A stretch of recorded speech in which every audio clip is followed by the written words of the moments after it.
Assalamu alaikum, que la paix soit sur vous. On se retrouve pour le 10e épisode de l'histoire de Moussa, de Moïse alayhi salam, que la paix soit sur lui. Donc, euh, Comme on a vu, Pharaon va persister dans son orgueil et dans sa méchanceté. Et donc, Allah va décider d'indiquer à Moussa et à Haroun de partir de l'Égypte avec les enfants d'Israël. Donc, on a dans la sourate At-Taha, verset 77, « Nous révélâmes à Moïse par la nuit à la tête de mes serviteurs, puis trace-leur un passage à sec dans la mer, sans craindre une poursuite et sans éprouver aucune peur. » Donc ils partirent alors, partirent du royaume de Pharaon, et Pharaon et toutes ses armées les poursuivirent. Donc là, il faut s'imaginer qu'il part dans la nuit, Pharaon et ses armées les poursuivent, et avec acharnement,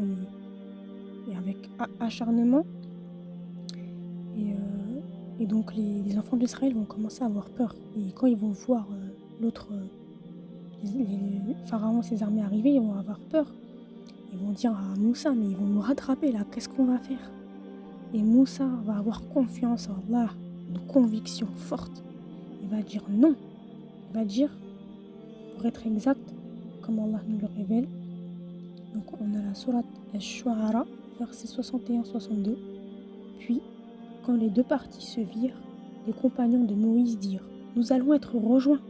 Il dit « Jamais, car j'ai avec moi mon Seigneur qui va nous guider. » Il avait une conviction forte en Allah. Il va dire « Jamais ils ne nous rattraperont. Allah est avec nous et il va nous sauver, il va nous donner la victoire. » Et Allah va produire le miracle qui est resté dans nos mémoires jusqu'à aujourd'hui. Quand Allah va ouvrir la mer, il va ouvrir la mer pour que les enfants d'Israël puissent s'échapper.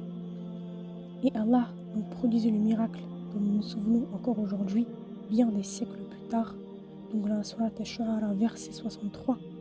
Alors nous révélâmes à Moïse, frappe la mer de ton bâton. Elle se fendit alors et chaque versant fut comme une énorme montagne. Donc les enfants d'Israël vont pouvoir se glisser dans la mer entre les deux versants pour s'échapper. Et Pharaon, ses adeptes vont les suivre dans la mer, entre les deux versants. Mais les enfants d'Israël vont pouvoir en sortir tranquillement, être sauvés. Et Allah va noyer les autres qui vont rester à l'intérieur. Il va noyer les autres. Donc on a, comme Allah nous le révèle dans le Coran, Sourate Yunus, verset 90. Et nous fîmes traverser la mer aux enfants d'Israël. Pharaon et ses armées les poursuivirent avec acharnement et inimité. Puis, quand la noyade l'eut atteint, il dit « Je crois qu'il n'y a d'autre divinité que celui en qui ont cru les enfants d'Israël. Et je suis du nombre des soumis. » Verset 91. Allah dit « Maintenant, alors qu'auparavant tu as désobéi et que tu as été du nombre des corrupteurs. » Verset 92.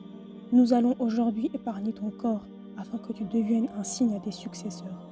Cependant, beaucoup de gens ne prêtent aucune attention à nos signes d'avertissement. Pharaon et les autres, ils vont être noyés. Allah va les noyer pour les punir de leur acte. Et au moment où la noyade va atteindre Pharaon, il va croire. Il va dire, c'est bon. Là, il a la mort devant lui. Il va dire, je crois en le Seigneur de Moussa et de Haroun.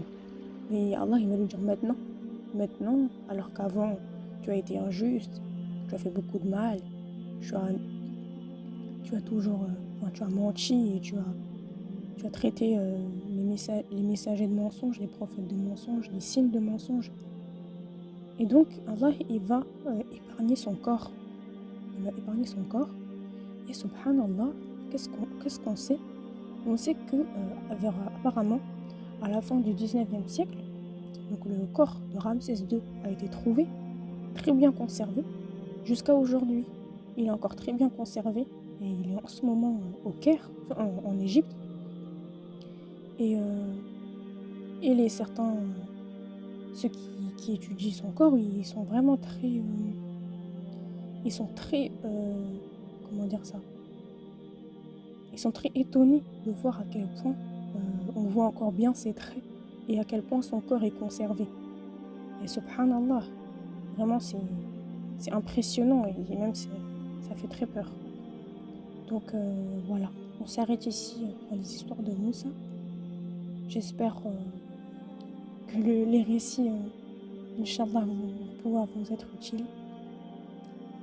Et donc que le salut et la paix soient sur notre prophète Mohammed sallallahu alayhi wa sallam.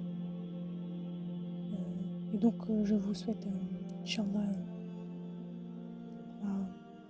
la guidée d'Allah et qu'Allah vous bénisse, Inch'Allah. Salam alaikum.